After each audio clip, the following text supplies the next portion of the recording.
Alright, I've recently have watched the Fallout series and I wanted to talk about it. The first thing I'm going to cover here, guys, is pretty much that there is spoilers. If you want to watch the Fallout series yourself and you haven't watched it, don't continue to the video, go and watch the show, or just don't watch this video, maybe watch it back once you finish watching the Fallout series, if you don't want to get spoiled. For those of you who don't care about spoilers and things like that, I'm going to answer to the very first questions. For instance, how good is the show, how truthful it is to the original material, what exactly is happening in the story. Then I'm going to cover some of the less important ones. I want to say I am a very big fan of the Fallout series. I've played all of the Fallout games. I even make videos about Fallout New Vegas, the best game ever made. How good is the show? It's actually good. Now, when I say good, let me make a distinction. Is the show bad? No, it is not bad. Is the show super amazing, life-changing? No, it is not a 10 out of 10. Is the show mid? It's actually good. I will give the show around a 7 or an 8 out of 10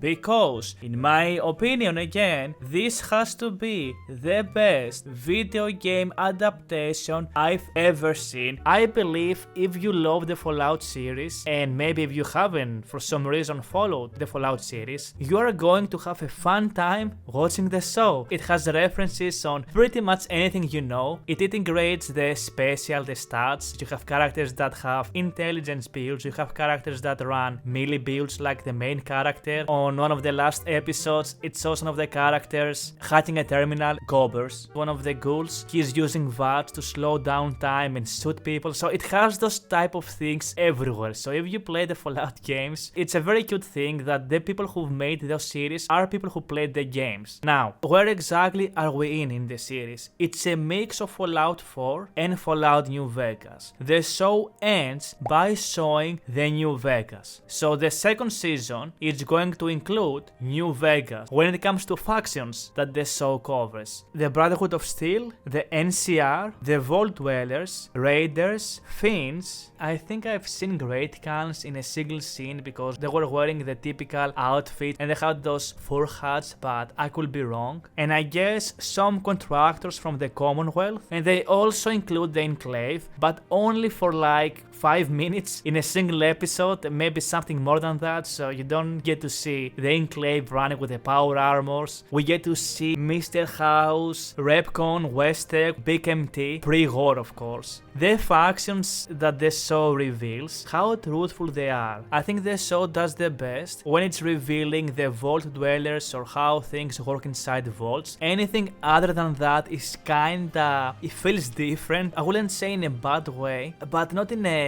good way as well. It's very different. Let's begin with the Brotherhood of Steel. They've tried to have a different approach on Brotherhood of Steel. If you remember how Brotherhood of Steel was in Fallout 3 and Fallout 4, they kinda did exactly that, but they made Brotherhood of Steel actually evil in a way where the chain that binds doesn't really apply to anyone. You have scribes all the time disobeying orders. It doesn't really feel like the paladins are actually paladins. They feel like more of a rogue organization, so the show makes the Brotherhood of Steel feel like they are the bad guys. They have this whole thing with the Brotherhood of Steel. They want to purify everything, so Brotherhood of Steel is mixed with the Enclave. At least I can see the confusion when it comes to that. Also, the Brotherhood of Steel is not hiding inside hidden bunker like in Fallout New Vegas. They actually seem like they control the Commonwealth. The NCR, it's kinda dead. For some reason, Sadie Sands, it's gone. Like, it's actually gone. It's a big crater. Someone exploded Sadie Sands. They saw the NCR Rangers, and for some reason, they have a leader that is also pretty evil. It makes the NCR you know from New Vegas feel like they are a beacon of hope compared to the NCR we are getting to the show. Like, literally in the first episode, the NCR brings raiders and invades a vault, with the leader of the NCR being the one who is killing too. I don't know what to make out of that. The Enclave is actually very accurate. It's the most accurate faction, but sadly we only get 5 with 10 minutes of them doing some experiments. It is also shown in the very first minutes of the series that the President of America is missing, so that kinda builds up on the Enclave and how they're preparing, or they already know about the war. There is this scene that I haven't seen anyone talking about where you see some of the doctors of the Enclave carrying a carriage and it's covered covered with panels, and you can see a grey hand, so you can see they are developing the virus that brings super mutants. The raiders are pretty cool. It's pretty much raiders, is what you expect. The show has a lot of gruesome stuff. It's pretty dark actually. Sometimes it feels even more dark than Fallout New Vegas even, which is something I did not expect. In this whole show there is lots of rape, organ harvesting, gruesome killing, pretty much anything you can imagine, so they kinda went hog wild on that. You have the Fiends, which I think the Fiends had to be my second most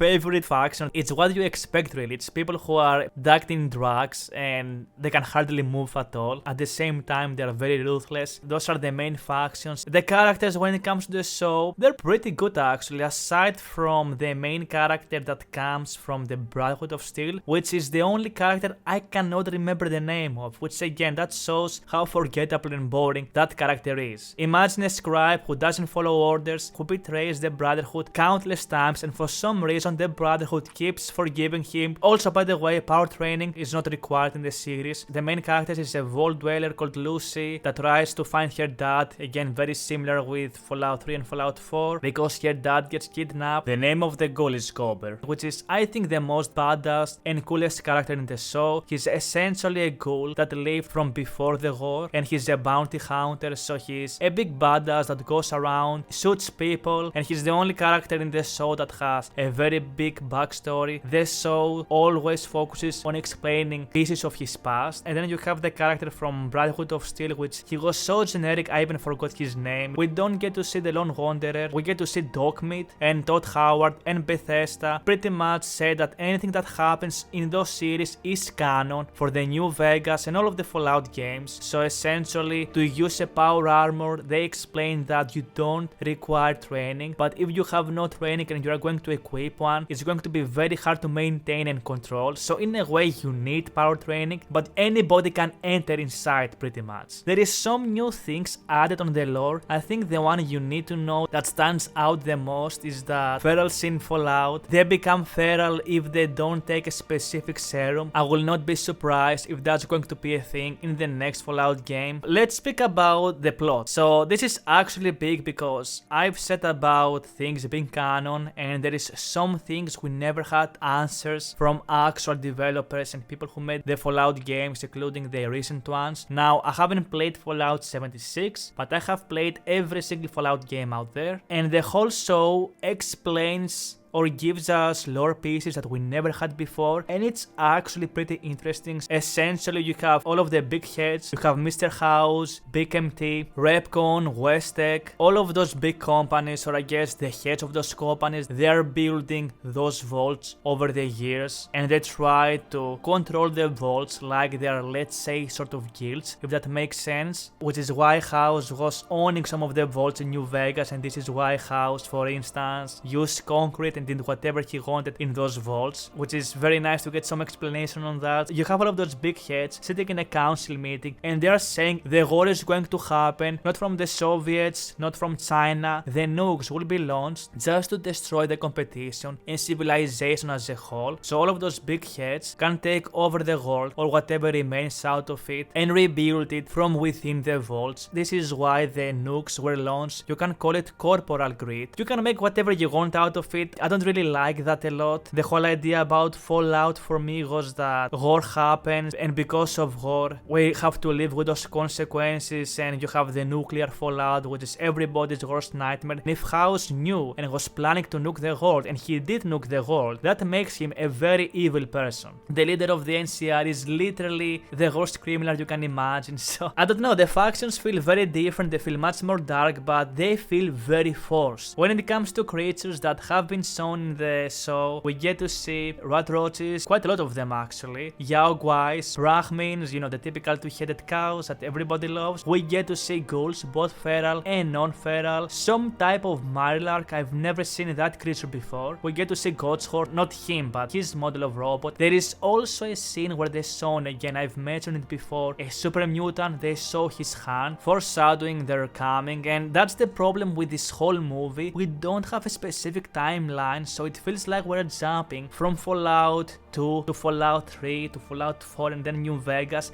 Everything is so mixed and it feels like there is no consistency. For instance, the leader of the NCR, Moldaver or something like that, she apparently lived before the war and that's never explained how she lived for over 200 years, and she looks pretty human to me. It's like she hasn't really aged from before the war, and the same goes for many characters, and those type of gaps happen everywhere. When it comes to the economy, people use gaps, so there is no such thing as currency, which again doesn't make sense. This is why I'm saying it feels like Fallout 3 and Fallout 4 mixed in the New Vegas world. Oh, and there is this big thing about everyone is mentioning that New Vegas is shown to be destroyed, and that's false. On the final episode, episode 8, we get a type of zoom out of New Vegas where it shows New Vegas being empty. I don't think that portrays that New Vegas is destroyed or nuked. This is going to lead me to another important fact, and that is that the world that is portrayed in the show, that's the Commonwealth, it's actually very boring. And you might ask, Kavou, it's the goddamn Commonwealth, how boring it can be? When I've mentioned the list of creatures they're showing, they show very little. Fallout has so many creatures. For instance, when it comes to Deathclaws, we get to see only one skull of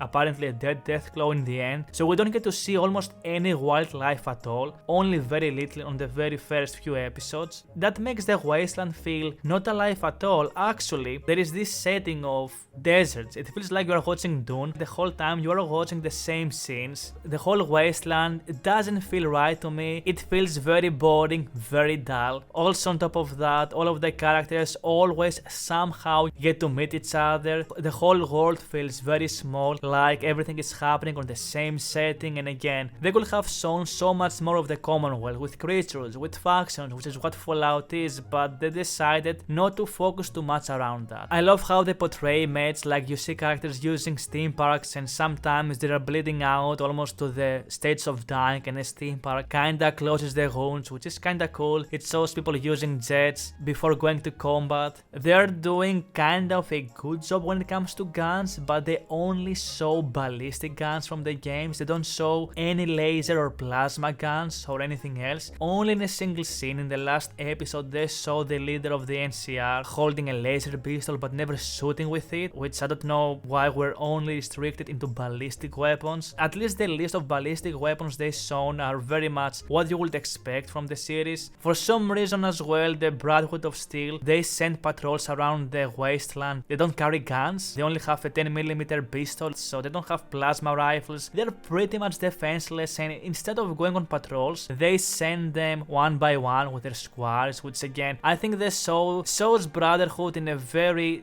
different way. It was interesting in the first 2 episodes or 3, but after that it became very boring, and you can really tell by the leaders and all of that. There is this scene where you have the NCR having a dinner table with their leader on, and for some reason they have a feral ghoul chained up in a chair without any explanation at all. There are so many things like that that again, they don't make sense. When I've put everything all together, all of the things I've talked about, all of the cool references to the game, they're using the same music, the radio, the P-Boy. If you're someone who played Fallout, you're going to like this show more than someone who has no idea what Fallout is, like my dad for instance. It's pretty fun. They even show the main character cannibalizing a person, which is again pretty dark, and I never expected to see that. My most favorite scene in the show, it's actually 2 of them. The first was the Enclave scene where they are doing experiments and they have this classical music in the background, which is super cool. Maybe my second most favorite scene was the scene where it shows Mr. House with Big MT and all of the other representatives talking about the war and launching the nukes. That was my random rambling on the show. Did I enjoy it? I had fun watching it, but I also found lots of parts very boring, especially during the end. Again, I'm not someone who is watching TV shows that often, but that was a TV show I've watched and I had a good time watching it. It's gonna get you hooked. It's good. It's not going to change your life. It is not going to be like Breaking Bad or the first seasons of Game of Thrones, but it's good enough. And if you're someone who loves Fallout, there are so many references, so many things that cater to people who played Fallout before, so those things are going to uplift your experience and you're gonna have a good time with it. Let me know what you think about it in the comments, or if you have watched the show. Thank you for watching. It was me, Kavou. I will see you very soon. Take care and peace.